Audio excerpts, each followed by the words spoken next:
ಗಾಂಜಾ ಅಂತಾರೆ, ದೊಡ್ಡಿ ಸೊಪ್ಪು ಅಂತಾರೆ, ವೀಡ್ ಅಂತಾರೆ, ಸೊಪ್ಪು ಅಂತಾರೆ. ಈ ಸ್ಲಮ್ ಪ್ರದೇಶದ ಹೆಣ್ಣು ಮಕ್ಕಳು ಚೊಂಬುಗಳಲ್ಲಿ ಇಟ್ಕೊಂಡು ಬೆಳಿಗ್ಗೆ ಜಾವ ಸಾಯಂಕಾಲ ಮಾತಾಡೋದು. ರೌಡಿ ಶೀಟರ್ ವ್ಯಕ್ತಿ ಮತ್ತಲ್ಲೇ ಹೆಂಗ್ ಬರ್ಸ್ಕೊಳ್ತಾ ಇದ್ದ ಅಂತಂದ್ರೆ ವಿಷ ಸರ್ಪಗಳಿಂದ ಕಚ್ಚಿಸ್ಕೊಂಡು ಮತ್ತೆ ಬರ್ಸ್ಕೊಳ್ತಾ ಇದ್ದ. ಯಾರು ಕಳ್ಳಬಟ್ಟಿ ಸಾರಾಯಿ ಮಾಡ್ತಾ ಇದ್ರು ಗೌರವಾನ್ವಿತ ನಗರಸಭಾ ಸದಸ್ಯರಾಗಿ ಆಯ್ಕೆ ಆಗ್ತಾರೆ. ಅದು ಬಿಸಿಗೆ ಅದೇನಾದ್ರು ಬ್ರೌನ್ ಕರಿಗೆ ನಿಮಗೆ ಬ್ರೌನ್ ಫ್ಯೂಮ್ಸ್ ಬರುತ್ತೆ. ಆ ಫ್ಯೂಮ್ಸ್ ನ ಇನ್ಹೇಲ್ ಮಾಡ್ತಾರೆ, ಒಳಗಡೆ ತಗೊಂಡ ತಕ್ಷಣ ಇದೆಲ್ಲ ಮುಖದಲ್ಲೇ ಗೊತ್ತಾಗ್ಬಿಡುತ್ತೆ. ಕೆಂಪು ಅಂತ ಚಿನ್ನದ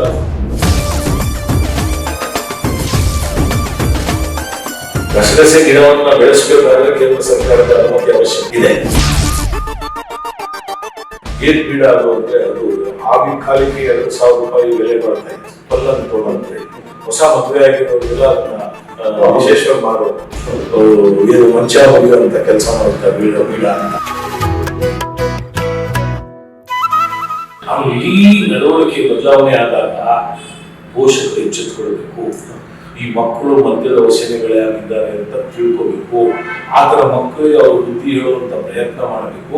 ನಮಸ್ಕಾರ, ವಿಜಯ ಕರ್ನಾಟಕ ವೀಕ್ಷಕರಿಗೆ ಸ್ವಾಗತ. ನಾನು ಇರ್ಷಾದ್ ಉಪ್ಪಿನಂಗಡಿ. ವೀಕ್ಷಕರೇ, ರಾಜ್ಯದಲ್ಲಿ ಡ್ರಗ್ ಮಾಫಿಯಾ ಸಾಕಷ್ಟು ಸದ್ದು ಮಾಡ್ತಾ ಇದೆ. ಇಬ್ಬರು ಸ್ಯಾಂಡಲ್ವುಡ್ ನಟಿಯರ ಬಂಧನ ಕೂಡ ಆಗಿದೆ.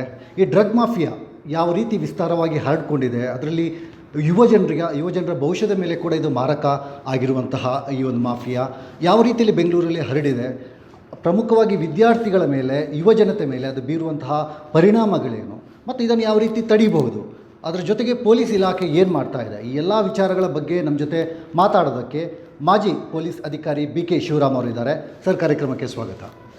ಸದ್ಯದ ಬೆಳವಣಿಗೆಗಳ ಬಗ್ಗೆ ಮಾತಾಡೋದಕ್ಕಿಂತ ಮುಂಚೆ, ನನಗೆ ಈ ಹಿಂದೆ ನೀವು ಬೆಂಗಳೂರಲ್ಲಿ ಪೊಲೀಸ್ ಅಧಿಕಾರಿಯಾಗಿದ್ದವರು, ಸಾಕಷ್ಟು ಅನುಭವ ಇದ್ದಂಥವರು, ಹಲವಾರು ಕಾರ್ಯಾಚರಣೆಗಳಲ್ಲಿ ನೀವು ಭಾಗಿಯಾದವರು. ಈ ಬೆಂಗಳೂರಿಗೆ ಡ್ರಗ್ ಮಾಫಿಯಾ ಯಾವಾಗ ಕಾಲಿಡ್ತು? ಬೆಂಗಳೂರು ಬಹಳ ಪುರಾತನವಾದ ಒಂದು ಸ್ಥಳ. ಇದಕ್ಕೆ ಸುಮಾರು ವರ್ಷಗಳ ಇತಿಹಾಸ ಇರ್ತಕ್ಕಂಥ ಒಂದು ನಗರ. ಈ ನಗರದಲ್ಲಿ ಈ ಡ್ರಗ್ ಮಾಫಿಯಾ ಅನ್ನೋದು ಇರಲಿಲ್ಲ. ಡ್ರಗ್ನ ಬೇರೆ ಬೇರೆ ರೂಪಗಳಿತ್ತು. ಅಂದರೆ ಗಸಗಸೆ ಉದಾಹರಣೆ, ನಾವು ದೈನಂದಿನ ಆಹಾರದಲ್ಲಿ ಉಪಯೋಗ ಮಾಡುವಂಥ ಗಸಗಸೆಯಲ್ಲಿ ಪಾಯಸ ಮಾಡೋದು. ಗಸಗಸೆ ಪಾಯಸ ಜಾಸ್ತಿ ಕುಡಿದ್ರೆ ಒಂಥರ ನಿದ್ದೆ ಬರಂಗಾಗುತ್ತೆ, ಜಾಸ್ತಿ ಕುಡಿದ್ರೆ ನಿದ್ದೆ ಬರುತ್ತೆ ಅನ್ನೋ ಮಟ್ಟಕ್ಕೆ ಯೋಚನೆ. ಹೌದು, ಗಸಗಸೆ ಓಪಿಯಂ ಗಿಡದ ಒಂದು ಪ್ರಾಡಕ್ಟ್. ಪಾಪಿ ಸೀಡ್ಸ್ ಅಂತ ಏನು ಹೇಳ್ತಾರೆ, ಈ ಗಸಗಸೆಯ ಗಿಡಗಳಿದೆಯಲ್ಲ, ಇದರಿಂದ ಓಪಿಯಂನ ತಯಾರು ಮಾಡೋದು ಆಗಿನ ಕಾಲಕ್ಕೆ ಬಂದಿತ್ತು. ಅದು ಬೆಂಗಳೂರು ನಗರದಲ್ಲಿ ಎಲ್ಲರೂ ಉಪಯೋಗ ಮಾಡ್ತಾ ಇರಲಿಲ್ಲ. ಈ ಬೆಂಗಳೂರು ನಗರದಲ್ಲಿ ಡ್ರಗ್ಸ್ ಅಂತ ಉಪಯೋಗ ಮಾಡ್ತಾ ಇದ್ದಿದ್ದೆ ಗಾಂಜಾ. ಬಹಳ ಅದು ಯಾವಾಗ ಪ್ರಾರಂಭ ಆಯಿತು ಅನ್ನೋದಕ್ಕೆ ಮಾಹಿತಿನೇ ಇಲ್ಲ. ಬಹುಶಃ 100 ವರ್ಷಗಳ ಹಿಂದಿಂದ ಆಗಿರ್ತಕ್ಕಂಥ ಒಂದು ಮಾದಕ ವಸ್ತು. ಯಾಕದಿತ್ತು ಅಂದರೆ ಆಗಿನ ಕಾಲದ ವಕೀಲರು, ಈ ಸಾಧು ಸನ್ಯಾಸಿಗಳು, ಆಧ್ಯಾತ್ಮಿಕ ಕಡೆಯಿದ್ದವರು, ಅವರು ಆ ಬಂಗಿ ಹೊಡಿತಾ ಇದ್ರು. ಅದಕ್ಕೆ ಬಂಗಿ ಸೊಪ್ಪು ಹೊಡಿತಾ ಇದ್ರು. ಬಂಗಿ ಸೊಪ್ಪು ಅಂತೇಳಿ ಅದನ್ನು ತುಂಬಿಸಿ ಮಾಡ್ತಿದ್ರು. ಅದಕ್ಕೆ ಪರ್ಯಾಯವಾಗಿ ಹೊಗೆ ಸೊಪ್ಪು ಬಂತು. ಹೊಗೆ ಸೊಪ್ಪಿಗೆ ಬಂಗಿ ಸೊಪ್ಪು ಮಿಕ್ಸ್ ಮಾಡಿ ಕುಡಿಯುವಂಥ ಚಟ ಬಂತು. ಆಮೇಲೆ ಧೂಮಪಾನ ಬಹಳ ದೊಡ್ಡ ಮಟ್ಟದಲ್ಲಿ ಬೆಳೀತು. ಧೂಮಪಾನ ಬೆಳೀತಾ ಮದ್ಯಪಾನ ಬಂತು. ಬೆಂಗಳೂರಿನ ಡ್ರಗ್ಸ್ ಇತಿಹಾಸವನ್ನು ಕಂಡ್ರೆ ಬಹುಶಃ ಮೊದಲಿಗೆ ಬಂದಂಥ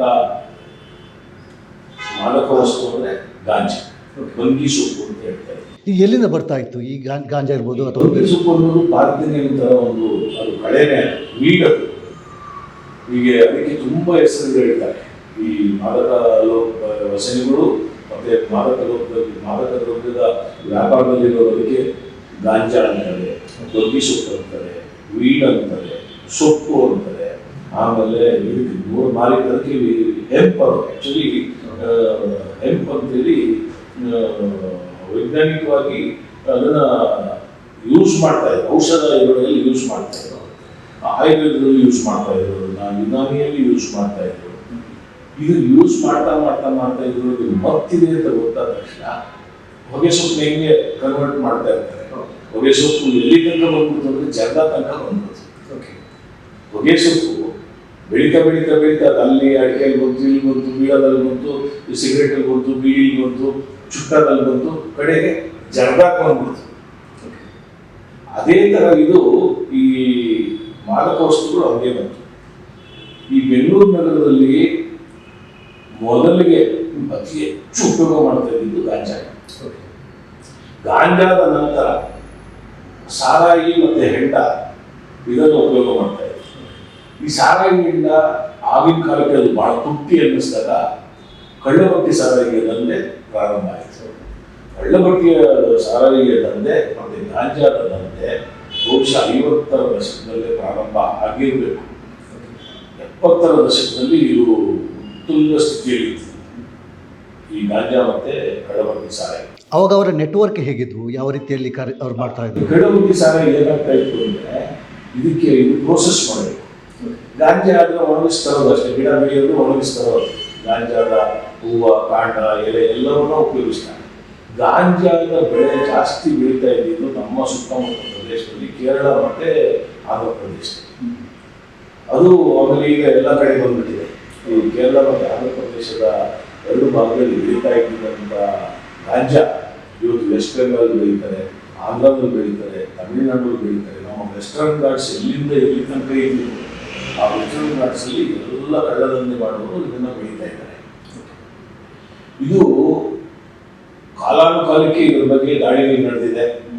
ಈಗ ನಿಮಗೆ ಒಂದೇ ಒಂದು ನಾನು ಹೇಳಬೇಕು ಅಂದರೆ, ನನ್ನ ಬೇರೆ ಅಧಿಕಾರಿಗಳು, ನನ್ನ ಜೊತೆ ಕೆಲಸ ಮಾಡಿದವರು, ನನ್ನ ಮಿತ್ರರು ಹೇಳೋದ್ರ ಪ್ರಕಾರ 1998ನೇ ಇಸ್ವಿಲಿ ದಕ್ಷಿಣ ಕನ್ನಡದ ಪುತ್ತೂರು ವಿಭಾಗದಲ್ಲಿ ಒಬ್ಬ ASP ಆಗಿ ಹೊಸ ಅಧಿಕಾರಿ ಬರ್ತಾರೆ, ದಯಾನಂದ್ ಅಂತ ಅಧಿಕಾರಿ ಬರ್ತಾರೆ. ಅವ್ರು ಬಂದು ಮೊದಲನೇ ಪೋಸ್ಟಿಂಗ್ಸ್, ಆ ಪುತ್ತೂರು ಬಹುಶಃ ASP ಅವ್ರ ಮೊದಲನೇ ಪೋಸ್ಟಿಂಗ್ಸ್ ಇರ್ಬೋದು. ಅವ್ರೊಂದು ಮಾಹಿತಿ ಬರುತ್ತೆ ಅಂದರೆ, ಮಾಹಿತಿದಾರರು, ನಾನು ಯಾವಾಗಲೂ ಹೇಳ್ತಾ ಇರ್ತೀನಿ, ಒಬ್ಬ ಯಶಸ್ವಿ ಪೊಲೀಸ್ ಅಧಿಕಾರಿ ಆಗಬೇಕಾದ್ರೆ ಅವನಿಗೆ ಮಾಹಿತಿದಾರರ ಸಂಪರ್ಕ ಬಹಳ ಇರಬೇಕು. ಮಾಹಿತಿಯನ್ನು ಸಂಗ್ರಹಿಸುವಂತ ಗ್ರಹಿಕ ಶಕ್ತಿ ಇರಬೇಕು. ಈ ಪುತ್ತೂರು ಬಂದಂತ ASP ದಯಾನಂದ್ ಅವರಿಗೆ ಒಂದು ಮಾಹಿತಿ ಬರುತ್ತೆ. ಮಾಹಿತಿ ಬಂದಾಗ ಅವೆಲ್ಲ ಅದಕ್ಕೆ ಅವರ ಕೈಗಳಿಗೆ ಕೆಲಸ ಮಾಡ್ತಾ ಇದ್ದಂತೆ ಎಲ್ಲ ಅಧಿಕಾರಿಗಳನ್ನ ರವೀಶ್ ಚಿಕ್ಕನಾಯಕನಹಳ್ಳಿ ಅಂತೇಳಿ ಅವರು ಬಹುಶಃ ಬೆಳ್ತಂಗಡಿಯಲ್ಲೋ ಸಬ್ ಇನ್ಸ್ಪೆಕ್ಟರ್ ಆಗಿದ್ರು. ಅವ್ರನ್ನೆಲ್ಲ ಅಂತ ಒಂದು 16 ಜನ ಅಧಿಕಾರಿಗಳನ್ನೆಲ್ಲ ಸೇರಿಸ್ಕೊಂಡು ಒಂದು ರಾತ್ರಿ ಅವರು ದಾಳಿ ಮಾಡಿದ್ದು ಕರ್ಕೊಂಡು ಹೋಗ್ತಾರೆ. ಏನು ಮಾಹಿತಿ ಗೊತ್ತಿರಲ್ಲ. ಆ ಶಿಶಿಲಾ ಅಂತೇಳಿ ಒಂದು ಶಿಶಿಲಾ ಬೆಟ್ಟದ ಹತ್ರ ಎಲ್ಲೋ ಒಂದು ಬೆಟ್ಟದಲ್ಲಿ ಕರ್ಕೊಂಡೋಗಿ ಇಡೀ ರಾತ್ರಿ ನಡೀತಾರೆ ಕಾಡೊಳಗಡೆ. ಆ ಕಾಡು ನಿಮಗೆ ಗೊತ್ತಿದೆ, ಆನೆಗಳಿಂದ ಆವೃತವಾದ ಕಾಡು, ಕಾಡಿನಗಳಿಂದ ಆವೃತವಾದ ಕಾಡು, ಆಮೇಲೆ ಜಿಗಣಿಗಳು, ಈ ಬೀಚಸ್ ಜಿಗಣಿ, ಇದೆಲ್ಲವನ್ನು ಮಾಡಿಕೊಂಡು ಅವರೊಂದು ಬೆಳಗಿನ ಜಾವ ಒಂದ್ಸಲ ರೀಚ್ ಆದಾಗ 10 ಎಕರೆಯಲ್ಲಿ ಗಾಂಜಾ ಬೆಳೆದಿರೋದು, ವ್ಯವಸ್ಥಿತವಾಗಿ ಗಾಂಜಾ ಬೆಳೆದಿರೋದು ಎಲ್ಲ ಪೊಲೀಸ್ ಅಧಿಕಾರಿಗಳು ಆಶ್ಚರ್ಯ ಆಗುತ್ತೆ. ಮಾಹಿತಿದಾರ ಒಂದು ಒಳ್ಳೆ ಮಾಹಿತಿ ಕೊಟ್ಟಾಗ ಅಲ್ಲಿ ಯಾವ ರೀತಿ ಅವ್ರು ಬೆಳೀತಾ ಇದ್ರು ಅಂದ್ರೆ, ಅಲ್ಲಿರೋ ಹರಿತಾ ಇದ್ದಂತ ಜರಿಗಳಿಂದ ನೀರಾವರಿ ವ್ಯವಸ್ಥೆ ಮಾಡ್ಕೊಂಡು ಬೆಳೀತಾ ಇದ್ದಾರೆ. ಬಹಳ ದೊಡ್ಡ ಮಟ್ಟದ ದಾಳಿ ಇದು.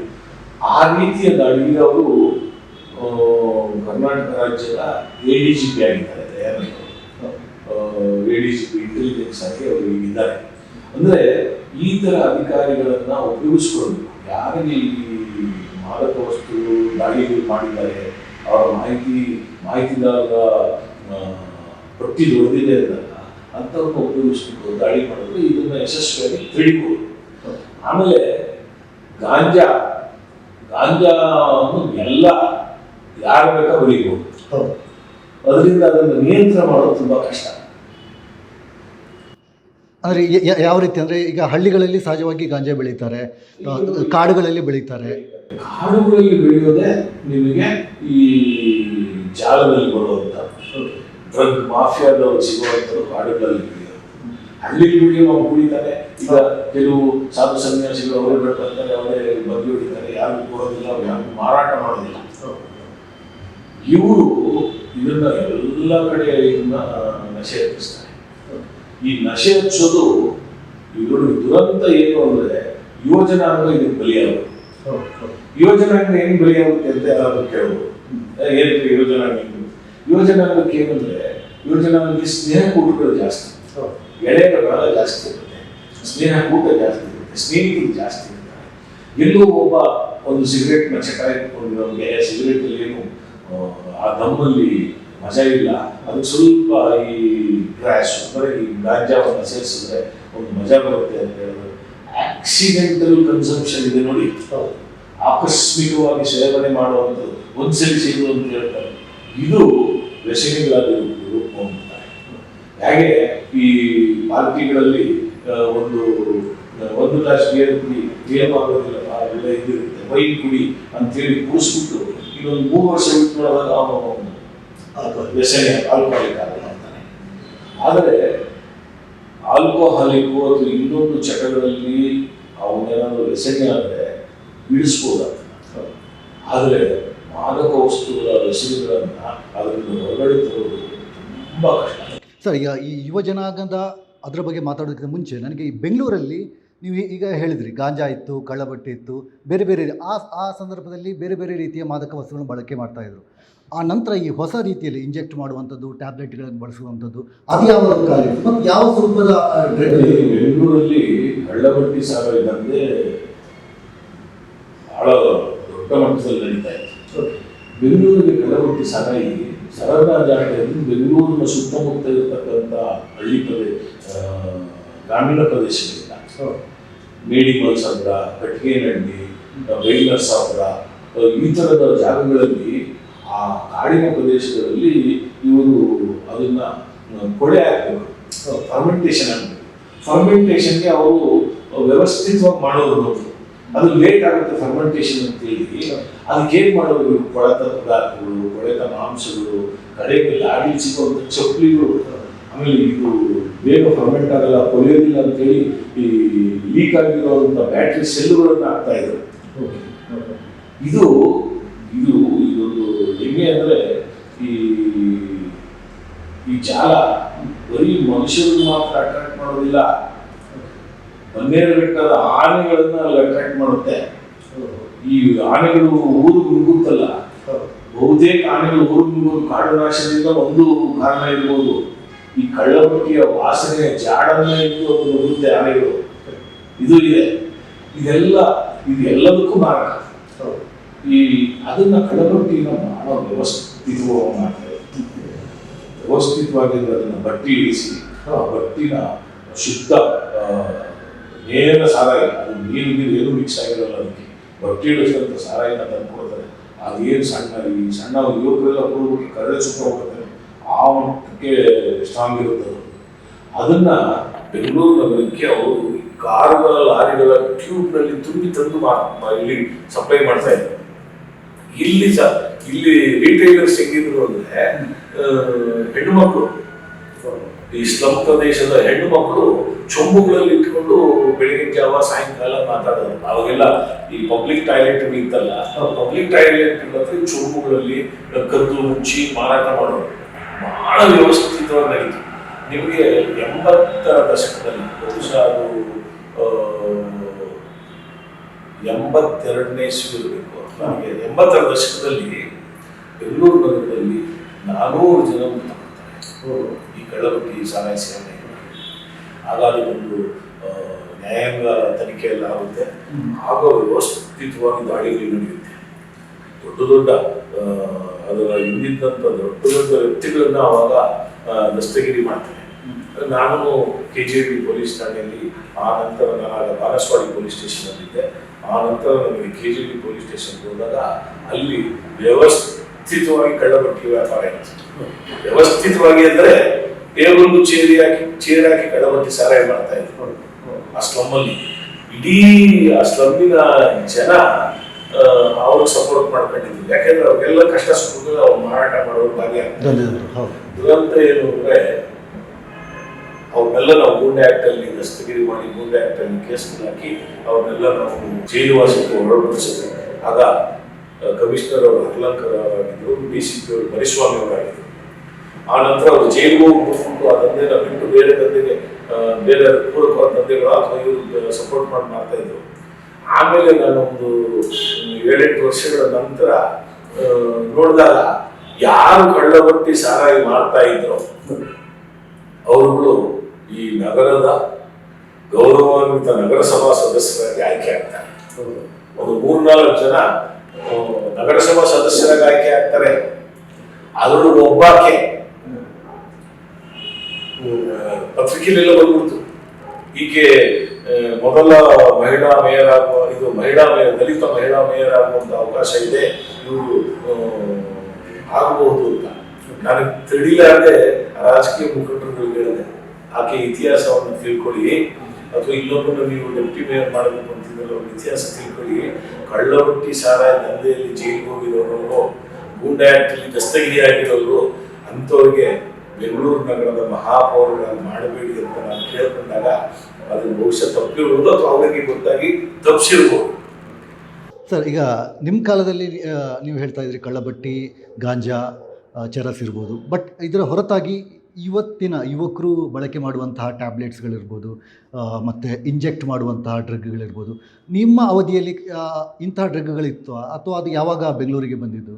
ನೋಡಿ, ಆವಾಗ ನಿದ್ರೆಗೊಳಿಸುವ ಮಾತ್ರೆಗಳನ್ನು ಉಪಯೋಗ ಮಾಡ್ತಾ ಇದ್ರು. ಯಾವುದು ಮ್ಯಾಂಡ್ರೆಕ್ಸ್ ಅಂತ ಮಾತ್ರೆ, ಆಮೇಲೆ ಈ ಪೇನ್ ಕಿಲ್ಲರ್ಸ್, ಈ ನೋವು ನಿವಾರಕ ಇಂಜೆಕ್ಷನ್ ಇತ್ತು. ಅದ್ಯಾವುದು ಪೆಥೆಡಿನ್, ಮಾರ್ಫಿನ್ ಇಂಜೆಕ್ಷನ್, ಪೆಥೆಡಿನ್ ಇಂಜೆಕ್ಷನ್, ಇದನ್ನ ತಗೊಂಡು ಮತ್ತೆ ಬಳಸ್ಕೊಳ್ತಾ ಇದ್ರು. ಇದಕ್ಕೇನಾದ್ರು ಬೇರೆ ಮಿಕ್ಸ್ ಮಾಡ್ತಾ ಇದ್ರು, ಯಾವುದು ಕೋಕೋಕೋಲಾ ಇಂಥದೆಲ್ಲ ಮಿಕ್ಸ್ ಮಾಡಿ, ಆಸ್ಪಿರಿನ್ ಇಂಥದೆಲ್ಲ ಮಿಕ್ಸ್ ಮಾಡಿ ಕುಡಿದು ಮತ್ತೆ ಬಳಸ್ಕೊಳ್ತಾ ಇದ್ರು. ಆಮೇಲೆ ಕೆಲವರು ಎಲ್ಲಿ ತನಕ ಇದು ವ್ಯಸನಕ್ಕೆ ಒಳಗಾಗ್ಬಿಟ್ರು, ಇದೆಲ್ಲ ಸಿಕ್ಕದೇ ಇರುವಾಗ ಪೆಟ್ರೋಲ್ಗಳನ್ನ ಈ ಹತ್ತಿಯ ಬಟ್ಟೆಯಲ್ಲಿ ಬಿಟ್ಕೊಂಡು ಅದನ್ನ ಸ್ಮೆಲ್ ಮಾಡಿ ಮತ್ತೆ ಬರ್ಸ್ಕೊಳ್ಳೋದು, ಅದು ಇದಕ್ಕಿಂತ ವರ್ಸ್ಟ್. ಆಮೇಲೆ ಈ ಇಂಕ್ ರಿಮೂವರ್ನ ಯೂಸ್ ಮಾಡೋದು, ಆಮೇಲೆ ಥಿನ್ನರ್ಗಳನ್ನ ಯೂಸ್ ಮಾಡೋದು, ಇದು ಇಡೀ ವ್ಯವಸ್ಥೆಯನ್ನ, ಆ ದೇಹದ ವ್ಯವಸ್ಥೆಯನ್ನ ಇದು ಹಾಳು ಮಾಡೋದ್ರಿಂದ ಮಾದಕ ವಸ್ತುಗಳು. ಇದನ್ನು ಉಪಯೋಗ ಮಾಡಕ್ ಶುರು ಮಾಡಿದ್ರು.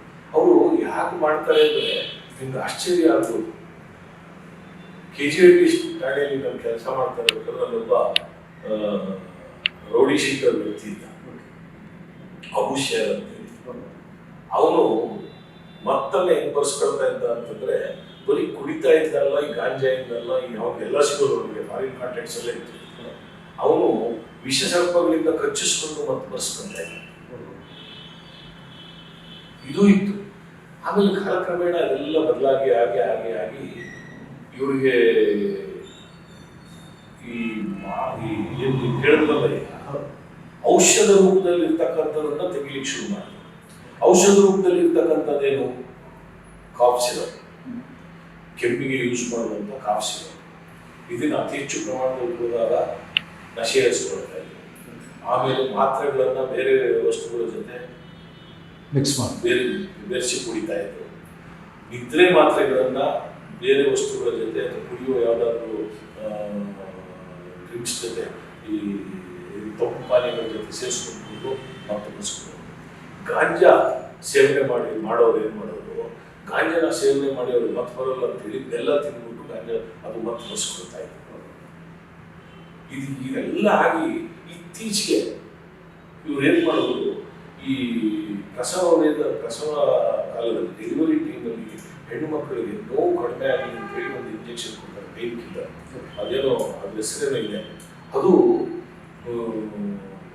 ವೈದ್ಯರ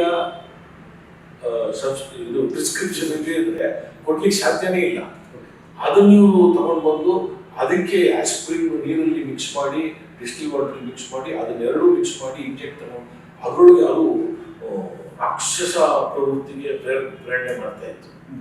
ಅಲ್ಲಿ ಅವ್ರು ಹೆಂಗ್ ಆಗ್ತಾ ಇದ್ರು ಅಂದ್ರೆ, ವ್ಯಸನಿಗಳು ಅವ್ರು ತಗೊಂಡು ಒಂದು ವಾರಕ್ಕೆಲ್ಲ ಅವ್ರು ಗೊತ್ತಾಗೋದು, ಇವರು 100% ಮಾದಕ ವಸ್ತುಗಳ ವ್ಯಸನಿ ಅಂತ. ಒಬ್ಬ ವ್ಯಕ್ತಿನ ನೋಡಿ, ಕುಡುಕನ್ನ ಜಾಸ್ತಿ ಕುಡಿದ್ರೆ ಅವನು ತೂರಾಡೋದು, ಮಾತಲ್ಲಿ ತೊತ್ತೋದು ಅಥವಾ ಅವನ ಬೀರುವಂತ ದುರ್ವಾಸನೆ ಒಬ್ಬ ಕುಡುಕ ಅಂತ ಗೊತ್ತಾಗುತ್ತೆ. ಮಾದಕ ವ್ಯಸನಿಗಳಿಗೆ ನೀವು ಹೇಳೋದು ಬಹಳ ಕಷ್ಟ. ಯಾರಿಗಾದ್ರೂ ಹೇಳ್ಬೋದು ಅಂದ್ರೆ ಆ ಮಾದಕ ದ್ರವ್ಯಗಳ ಲೋಕದ ಪರಿಚಯ ಇರ್ತದೆ ನೋಡಿ, ಇವ್ರಿಗೆ ಹೇಳ್ಬೋದು. ಯಾಕೆಂದ್ರೆ ಒಬ್ಬ ವಿದ್ಯಾರ್ಥಿ ಇರ್ತಾನೆ, ಆ ವಿದ್ಯಾರ್ಥಿ ಇದು ಪೋಷಕರಿಗೆ ಇದು ಬಹಳ ಮುಖ್ಯ. ಈ ವಿದ್ಯಾರ್ಥಿಗಳ ಪೋಷಕರು ಇದನ್ನ ಗಮನದಲ್ಲಿ ಇಟ್ಕೊಳ್ಬೇಕು. ಒಬ್ಬ ವಿದ್ಯಾರ್ಥಿ ಶಾಲೆಗೆ ಹೋಗ್ಬೇಕಾದ್ರೆ ಬಹಳ ಶಿಸ್ತಿನಲ್ಲಿ ಹೋಗ್ತಾನೆ, ತಲೆಯೆಲ್ಲ ನೀಟಾಗಿ ಬಾಚ್ಕೊಂಡು ಹೋಗ್ತಾನೆ, ದಿನ ಸ್ನಾನ ಮಾಡ್ತಾನೆ, ಅವನ ಒಳ್ಳೆ ಬಟ್ಟೆ ಬರೆ ಇಟ್ಕೊಂಡು ಶಾಲೆಗೆ ಒಂದು ಮಗು ಕೂಡಲೇ ಬದಲಾವಣೆ ಆಗಿ ಕೆದರದ ಕೂದಲು, ಕುರ್ಚಿಲ್ ಗಡ್ಡ, ಮುಖ ತೊಳೆಯೋದಿಲ್ಲ, ಸ್ನಾನ ಮಾಡೋಕ್ಕೆ ಅಸಡ್ಡೆ, ಆಮೇಲೆ ನಿದ್ದೆ ಕಡಿಮೆ ಆಗಿ ಖಿನ್ನತೆಗೆ ಶುರುವಾಗುವಂಥದ್ದು, ಆಮೇಲೆ ತುಂಬಾ ಖಿನ್ನತೆಗೆ ಒಳಗಾಗುವುದು, ಯಾವುದೇ ವಿಷಯದಲ್ಲಿ ಆಸಕ್ತಿ ಇಲ್ಲದೆ ಅನ್ಕೊಳ್ಳುವಂಥದ್ದು, ಆದರೆ ಆತ ಇಷ್ಟಪಡುವಂಥ ಆಹಾರ ಪದಾರ್ಥಗಳನ್ನ ಧಿಕ್ಕರಿಸುವಂಥದ್ದು, ಅದರಲ್ಲಿ ಬೇಡ ಅಂತ ಹೇಳುವಂಥದ್ದು, ಆಮೇಲೆ ಇಡೀ ನಡವಳಿಕೆ ಬದಲಾವಣೆ ಆದಾಗ ಪೋಷಕರು ಎಚ್ಚೆತ್ತುಕೊಳ್ಬೇಕು. ಈ ಮಕ್ಕಳು ಮದ್ಯದ ವಸನೆಗಳೇ ಆಗಿದ್ದಾರೆ ಅಂತ ತಿಳ್ಕೋಬೇಕು. ಆ ಥರ ಮಕ್ಕಳಿಗೆ ಅವರು ಬುದ್ಧಿ ಹೇಳುವಂತ ಪ್ರಯತ್ನ ಮಾಡಬೇಕು. ಇಲ್ಲದೇ ಇದ್ರೆ ವೈದ್ಯರು ಇವತ್ತು ಬಹಳ ಜನ ಇದ್ದಾರೆ, ಸೈಕ್ಯಾಟ್ರಿಸ್ಟ್ಗಳಲ್ಲಿ ಅಥವಾ ಕೌನ್ಸಿಲಿಂಗ್ ಮಾಡುವಂತ ಸಂದರ್ಶನ ಸ್ಥಳಗಳಿಗೆ ಇವ್ರನ್ನ ಕರ್ಕೊಂಡೋಗಿ ಆ ಮಕ್ಕಳಿಗೆ ಅವರಿಂದ ಕೌನ್ಸಿಲಿಂಗ್ ಮಾಡಿಸ್ಬೇಕು. ಈಗ ಕೌನ್ಸಿಲಿಂಗ್ ಮಾಡಿಸೋಕೆ ಅವರು ಮಕ್ಕಳು ಖಂಡಿತ ಅದನ್ನ ನಿರಾಕರಿಸ್ತಾರೆ, ಅದನ್ನು ವಿರೋಧಿಸ್ತಾರೆ. ಆದರೆ ತಂದೆ ತಾಯಿಯವರ ಜವಾಬ್ದಾರಿ, ಮಗುವಿನ ಭವಿಷ್ಯವನ್ನು ದೃಷ್ಟಿಲಿ ಇಟ್ಕೊಂಡು ತಂದೆ ತಾಯಿಯವರು ಆ ಮಗುವಿಗೆ ಹೇಳಬೇಕು.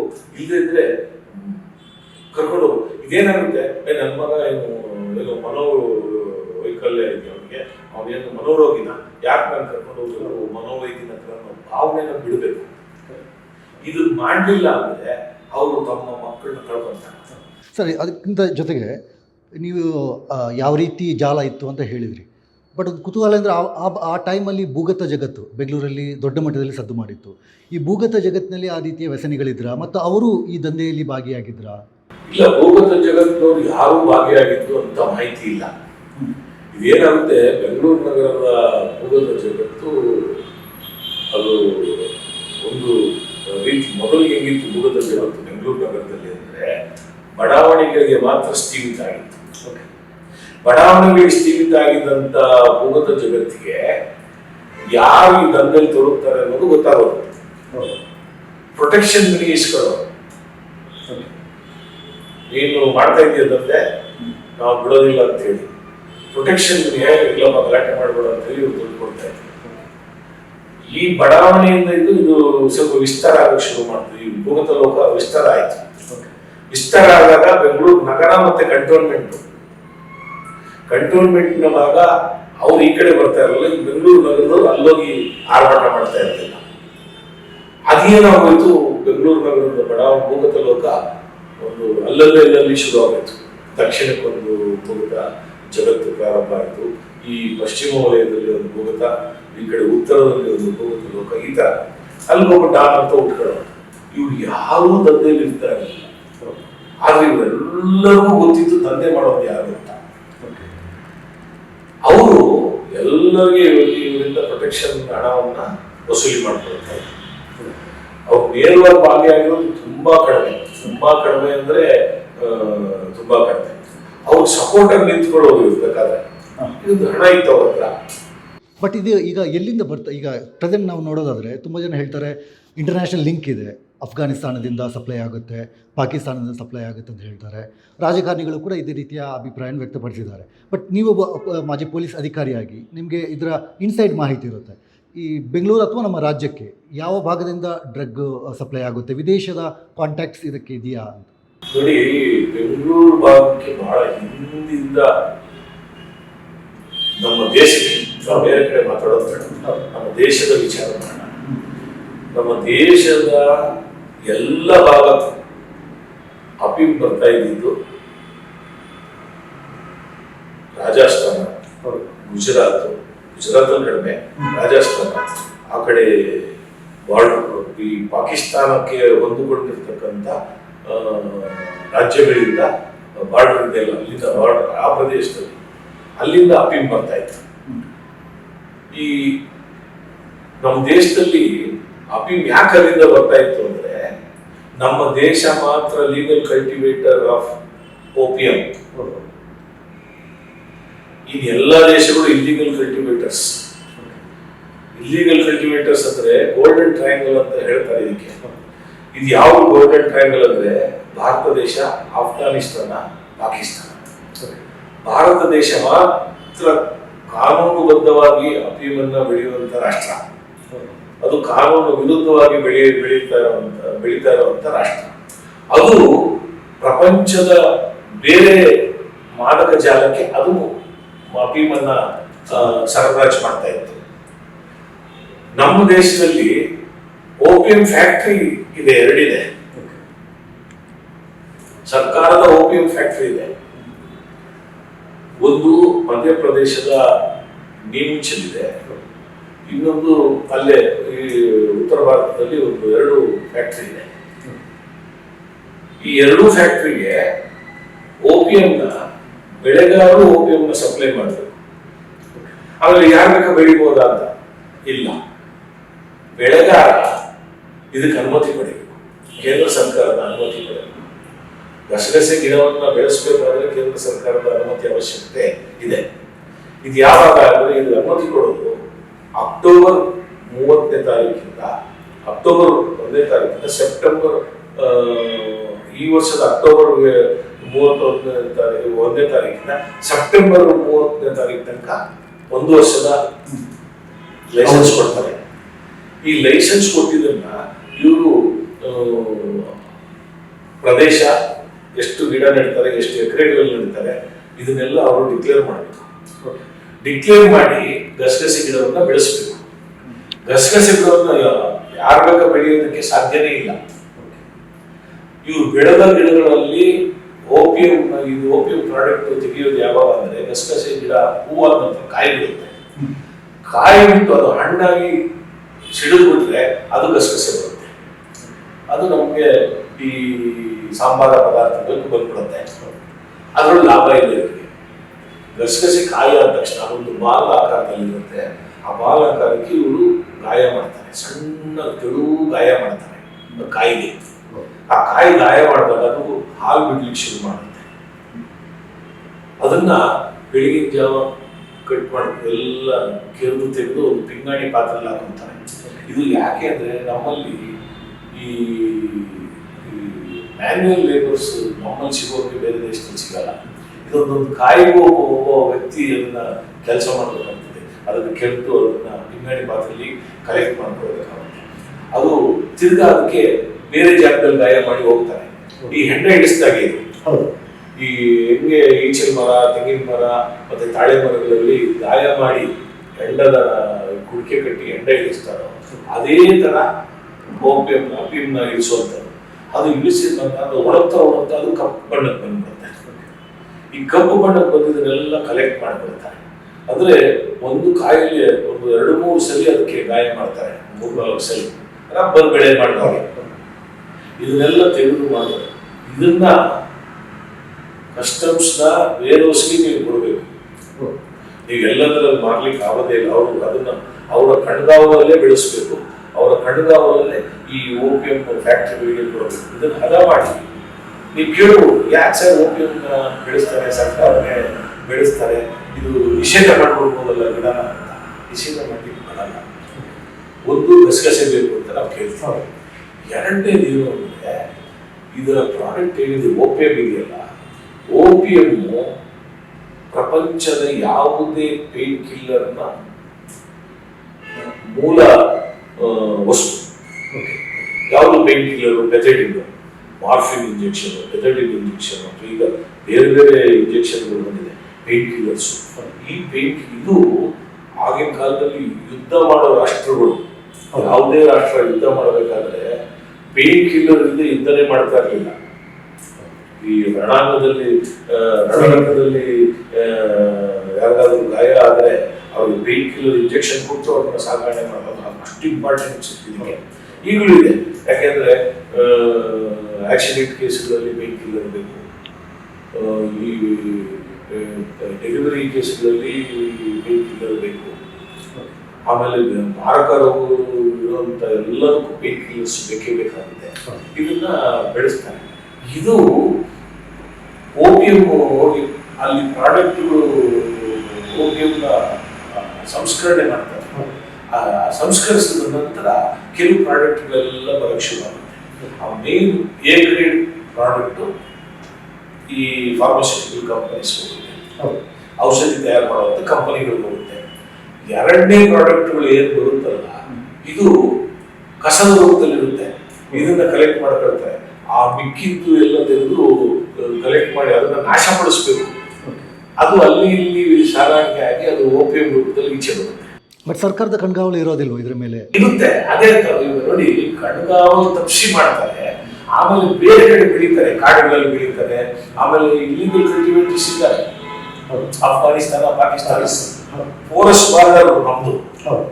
ಸಾವಿರಾರು ಎಕರೆ ಬಾರ್ಡರ್. ನಾವು ಹೇಳ್ಬೋದು ನಾವು ಬಾರ್ಡರ್ ಬೇಲಿ ಹಾಕಿದೀವಿ, ಇದಾಕಿದೀವಿ, ಅದಾಕಿದೀವಿ ಅಂತ. ಈಗ ಬಾಂಗ್ಲಾದೇಶದ ಬಾರ್ಡರ್ ನಮ್ಗೆ ಕಂಟ್ರೋಲ್ ಮಾಡಕ್ ಆಗ್ತಾ ಇಲ್ಲ.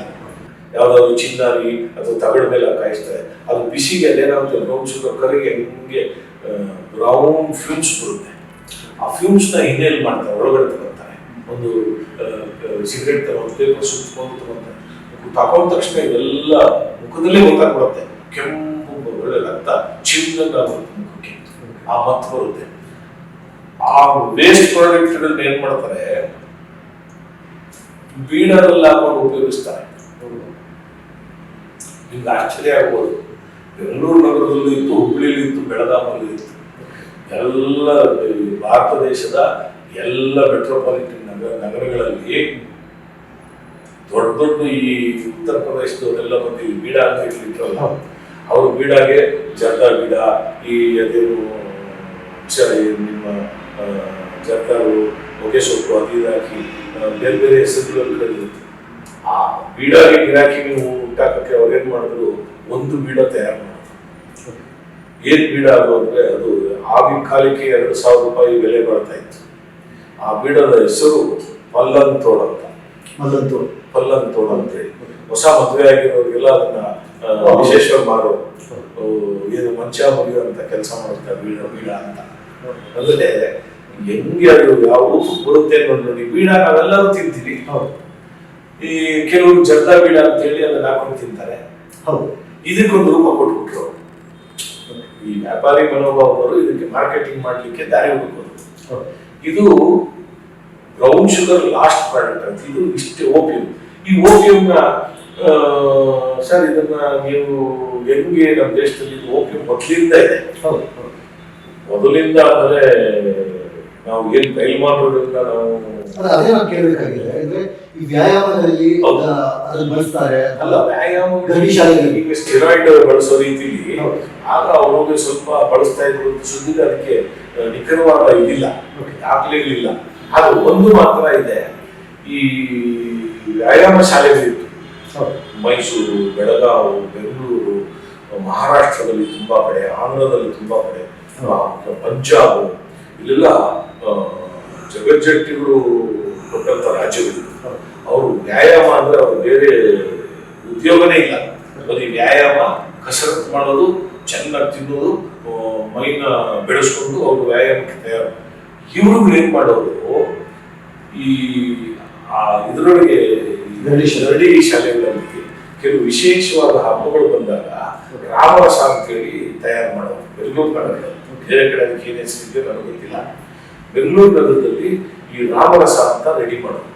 ಉತ್ಕೃಷ್ಟವಾದ ಸಾಂಬಾರ ವಸ್ತುಗಳನ್ನ ಹಾಕೋರು. ಅದಕ್ಕೆ ಈ ಹಾಲು, ಬಾದಾಮಿ, ಪಿಸ್ತಾ, ಆಮೇಲೆ ಗೋಡಂಬಿ, ಗಸಗಸೆ, ಇದನ್ನೆಲ್ಲ ಮಾಡೋದು.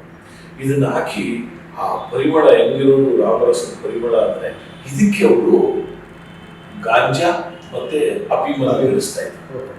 ಅಫೀಮನ್ನ ಬೆರೆಸಿ ನೀವು ಅದು ಯಾವ ಮಟ್ಟಕ್ಕೆ ಫರ್ಮೆಂಟೇಷನ್ ಆಗುತ್ತೆ ಅಂದ್ರೆ, ಇದೆಲ್ಲ ಸೇರಿಸಿ ಅದು ಮಾರ್ಗದ ದಿವಸ ಕೆಲವರು ಕುಡಿಲಿಕ್ಕೆ ಇಟ್ಕೊಂಡಾಗ ಎಷ್ಟೋ ಕಡೆ ಅದನ್ನ ಆ ಬಾಟ್ಲಲ್ಲಿ ಹಾಕಿ ನೀವೇನಾದ್ರು ಇಟ್ಟರೆ ಫರ್ಮೆಂಟೇಷನ್ ಆಗಿ ಬಾಟ್ಲಿಗೆ ಸಿಡಿದೋಗ್ಬೋದು, ಬಾಟ್ಲಿಗೆ ಸಿಡಿದೋಗ್ಬೋದು. ಆ ಮಟ್ಟದ ಸ್ಟ್ರಾಂಗು ಇದನ್ನು ಒಂದು ಲಿಕ್ಕರ್ ಅದು.